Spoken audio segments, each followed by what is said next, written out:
News 18 প্রাইমে এবার যে খবরের দিকে নজর রাখতেই হবে, পুরুলিয়াতে রবীন্দ্রনাথের মূর্তি সরিয়ে ড্রেন সংস্কার। পুরুলিয়া পৌরসভায় ড্রেন সংস্কার করতে সরানো হলো মূর্তি।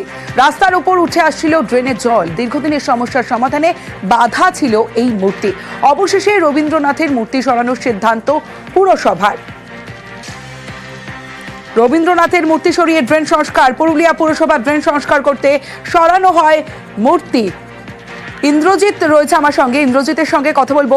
ইন্দ্রজিৎ, এই যে রবীন্দ্রনাথের মূর্তি সরানো হলো, তার পরিবর্তে এই মূর্তি কোথায় বসানো হবে? পুরসভা কি বলছে, কি সিদ্ধান্ত নেওয়া হয়েছে?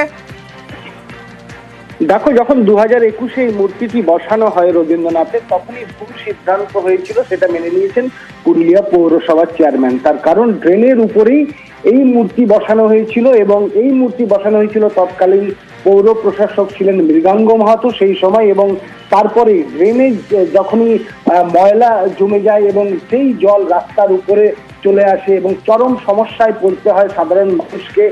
সাধারণ মানুষের অভিযোগ, অন্যদিকে পৌরসভাও কিন্তু এই ড্রেন পরিষ্কার করতে পারছিল না এবং অবশেষে সেই মূর্তিকে সরিয়ে নিয়ে যাওয়া হচ্ছে অন্যত্র এবং রবীন্দ্র ভবনের। বেশ, ধন্যবাদ ইন্দ্রজিৎ।